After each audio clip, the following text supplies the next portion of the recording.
pagi pemirsa, apa kabar Anda di hari ini? Senang sekali saya Cynthia Delima dan Berita Papua hari ini. Kami dapat kembali menjumpai Anda dengan sejumlah informasi penting dan menarik yang akan kami hadirkan untuk Anda. Dan berikut kami hadirkan 3 di antaranya.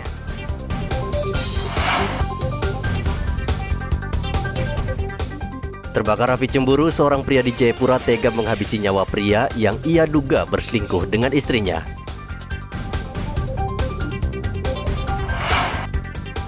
Polresta Jayapura siagakan 2.000 personel amankan unjuk rasa penolakan daerah otonomi baru.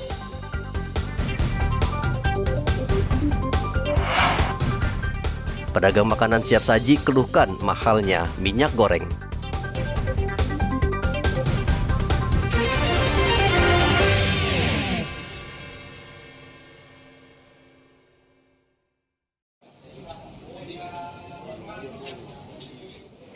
Cemburu kerap membuat orang kalap lalu mengambil jalan pintas. Pria berinisial TB berusia 33 tahun ini nekat membunuh Luki Laratmase karena cemburu. Mayat Luki ditemukan di Kampung Buton, Jayapura pekan lalu. TB sempat buron dan akhirnya ditangkap. Saat ini ia masih diperiksa di Mapolres Jayapura. TB akhirnya mengakui perbuatannya. Ia cemburu karena Luki Laratmase sering berhubungan dengan istrinya. Ia mengatakan mengajak Luki Laratmase jalan-jalan di seputaran Pantai Holtekam. Saat melintas di Kampung Buton, timbul niat TB untuk menghabisi nyawa Luki. Pelaku pun memukul korban dengan balok hingga Luki tidak sadarkan diri. Belum puas, TB kembali memukul kepala Luki menggunakan batu karang dan korban meninggal dunia. Untuk hukuman ini bisa terancam sampai dengan 12 tahun sesuai dengan pasal 338 subsidiar pasal 351 ayat 3 KUHP yang mengakibatkan orang lain ini meninggal dunia. Sedangkan untuk motif kenapa si saudara Theodorus Bufar alias Alo ini Theo ini membunuh, ini masalah perselingkuhan yang diduga dilakukan oleh korban. Karena sudah berapa kali ditemukan korban melakukan hubungan dengan istri daripada pelaku, tapi korban terus melakukannya atau tidak mengindahkan dari apa yang disampaikan oleh suami perempuan tersebut. Saat ini TB mendekam di sel tahanan Mapolres Jayapura dan menyesali perbuatannya. Ia terancam hukuman 12 tahun penjara. Arthur melaporkan dari Jayapura, Papua.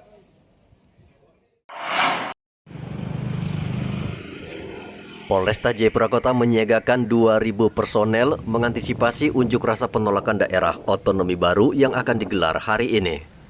Kapolresta Jayapura Kota AKBP Victor Magbon mengatakan Polri akan terus berkoordinasi dengan penanggung jawab unjuk rasa untuk membatalkan rencana unjuk rasa karena akan mengganggu aktivitas warga.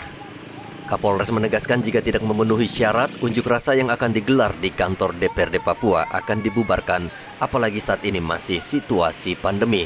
Kapolres juga menghimbau warga kota Jayapura untuk tetap melakukan aktivitas seperti biasanya. Demo terkait 3 Juni ini, sampai dengan hari ini kita masih bangun komunikasi dengan penanggung jawab, yang katanya penanggung jawab demo, untuk memenuhi persyaratan sesuai dengan Undang-Undang 9 tahun 98. Salah satunya kelengkapan apakah ini organisasi yang terdaftar di Kesbang. Kemudian caranya menyampaikan pendapat. Perlu kami sampaikan, kami polisi adalah alat negara untuk melakukan perlindungan, pengayoman, dan pelayanan kepada masyarakat. Kami tidak berpolitik. Ini kami berharap, kami akan memfasilitasi dan juga siapapun yang demo, mau demonya apa, kami hadir di tengah-tengah pendemo, untuk menjadi fasilitator yang baik agar pesan-pesan ini tercapai. Tetapi ada syarat-syarat yang harus dihormati. Itu ada aturannya. Ada hak asasi orang lain yang harus dihormati. Itu tercantum di dalam undang-undang. Jadi nggak serta-merta semaunya, kemudian dia melaksanakan dan mengganggu Kamtibmas. Pembentukan Daerah Otonomi Papua atau DOB saat ini menjadi polemik di masyarakat. Mei bulan lalu, unjuk rasa DOB digelar di Jayapura. Sebagian elemen masyarakat menilai DOB belum bisa dilakukan karena masyarakat Papua belum sejahtera. Arthur melaporkan dari Kota Jayapura, Papua.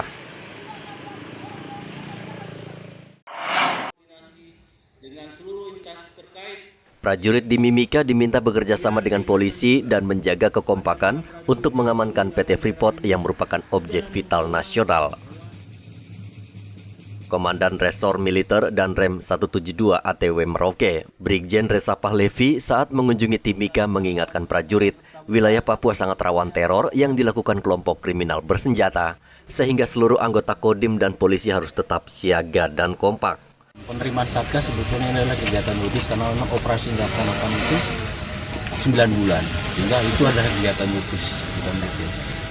Jadi upacara ini ya kita harus lakukan untuk memberikan kita penanggutan dan penerimaan untuk Satgas yang masuk. Sama lagi tentang daerah-daerah tugasnya, maupun kita ucapkan selamat kepada Satgas yang akan menjalankan tugas di operasi. Untuk wilayah Korem 174, untuk yang periode sekarang sebetulnya bersamaan ini ada 2 Satgas. Yang satu dulunya dia Satgasnya adalah hanya 315, tetapi sekarang pengganti itu ada 2. Dari Batalion 600 yang di wilayah di Mafi dengan Asmat, itu juga dulu tugas operasinya ada 315, dan khusus Opitnas ini diserahkan sama Batalion 405 dari Kodam 4, yang akan melakukan tugas di sini. Untuk yang 405 itu 550, kemudian kalau untuk yang Satgas yang di wilayah itu yang di Mafi dengan Asmat, itu jumlahnya 400. Saat ini situasi di Timika dalam keadaan aman, namun gangguan keamanan bisa terjadi kapan saja. Prajurit dan polisi tetap siaga karena serangan bisa terjadi kapan saja. Timika kerap menjadi tempat evakuasi para korban serangan KKB, baik dari kawasan Puncak Jaya dan sekitarnya. Dari Mimika, Papua, Igobat Momolin melaporkan.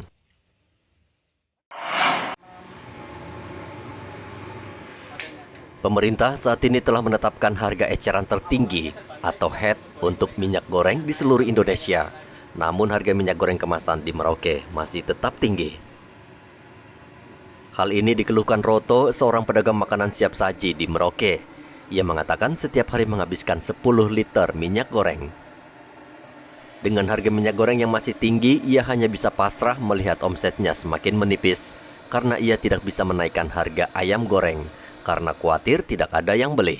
Harga minyak sekarang yang biasa dipakai itu apa sudah harga stabil atau gimana Pak? Masih mahal Pak. Masih mahal Pak ya? Iya. Berapa sekarang belinya itu Pak? Sekarang harga minyak yang itu belum datang nih Pak, dari sekarang dari agennya memang. Belum ada Pak ya? Iya, belum ada datang yang dari agen. Tapi masih tinggi ya Pak ya?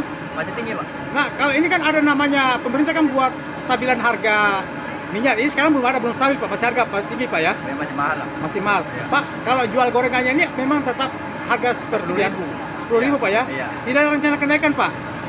Ya, sebetulnya sih memang harus naik, tapi kalau teman-teman naik ya sementara belum bisa Pak. Oh, Ya gitu. kita tinggal bagaimana caranya bisa ini aja. Bisa jalan Pak Iya, ya? bisa jalan. Pak, satu hari bisa berapa ekor motongnya untuk jualan ini Pak? Malah nggak tentu Pak, palingnya 5 ekor. 5 ekor Pak ya? Itu berapa jam jualnya Pak, Roto? Nggak tentu Pak, kadang sampai sore, Oh, namanya orang gitu. jualan ya. Tapi minat warga untuk membeli tetap Ya ada? masih, kalau harga standar 10.000 otomatis masih lah. Masih Tapi ada, kalau Pak, ya? naik kemungkinan juga. Oh, Harga minyak goreng yang masih tinggi di Merauke tentu juga dikeluhkan pedagang lain, khususnya siap saji yang sebagian besar mengandalkan bahan baku minyak goreng. Mereka meminta pemerintah turun tangan menstabilkan harga sehingga tidak membebani ekonomi masyarakat. Muhammad Ridwan melaporkan dari Merauke, Papua.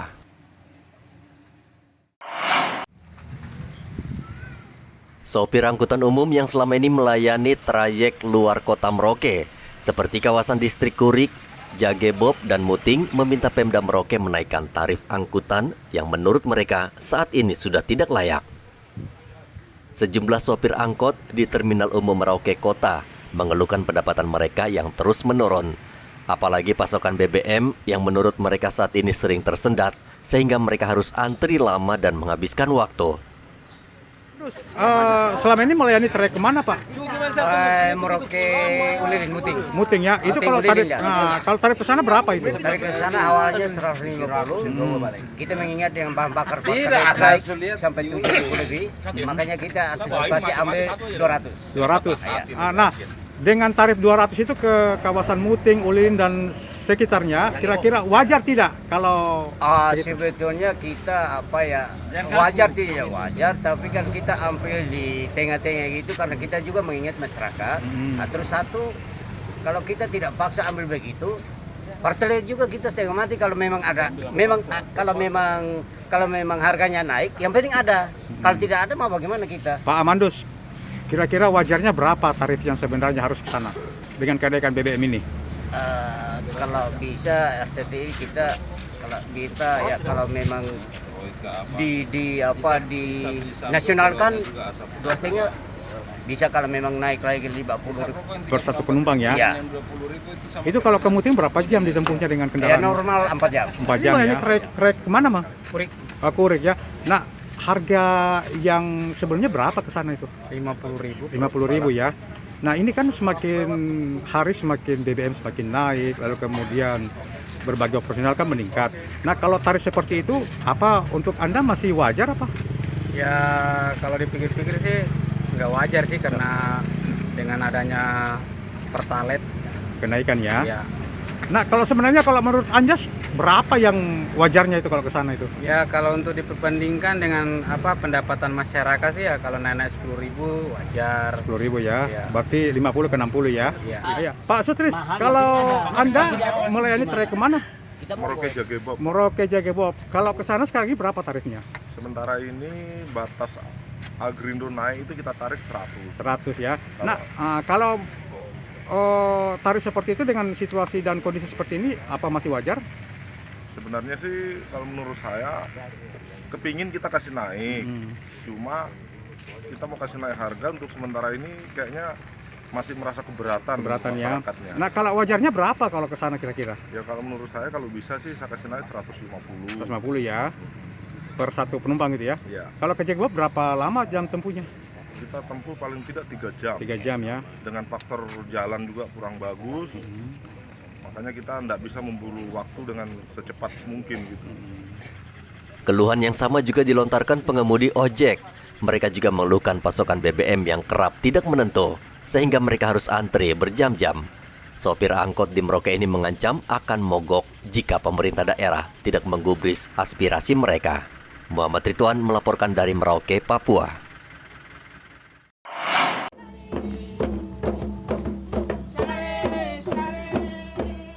Keilopas Maidotga dikukuhkan sebagai Ketua Adat Wilayah 3 Deborai Kamis kemarin.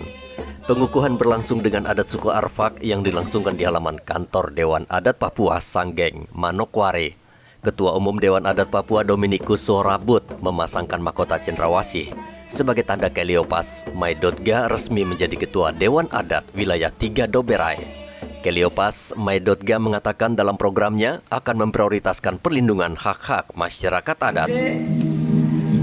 Bapak setelah dikukuhkan nanti Bapak harus susun struktur adat di organisasi di Dewan Adat ini. Sebab supaya semua struktur itu harus masing-masing tahu dia punya posisi. Karena kegiatan yang kita akan mulai dari kampung ke kota. Keilopas juga meminta seluruh elemen masyarakat mendukung program kerja yang dijalankan pengurus Dewan Adat Papua Wilayah 3 Doberai. Sementara Ketua Umum Dewan Adat Tanah Papua Dominikus Sorabut meminta peran MRP, DPR fraksi Otsus untuk memberi ruang bagi masyarakat adat, terutama melindungi hak dasar masyarakat adat. Misal MRP harus memainkan peran, DPRP harus memainkan peran, terlebih DPR Otsus, mengundang, bagaimana kita menginisiasi, memberikan ruang tempat terdepan bagi masyarakat adat. Dewan Adat Tanah Papua berperan besar dalam menyelesaikan masalah yang kerap terjadi di Tanah Papua, seperti pengambil alihan hak adat bidang kehutanan. Pengambilalihan hak adat untuk pertambangan misalnya kerap dilakukan tanpa melibatkan Dewan Adat sehingga masyarakat kerap terlibat konflik dengan aparat keamanan. Edi Musahidin melaporkan dari Manokwari, Papua Barat. Pemirsa, usai sudah perjumpaan kita dalam Berita Papua hari ini. Bersama kru yang bertugas, saya Cynthia Delima ucapkan terima kasih atas perhatian Anda. Selamat pagi, semangat pagi, Wanyambe.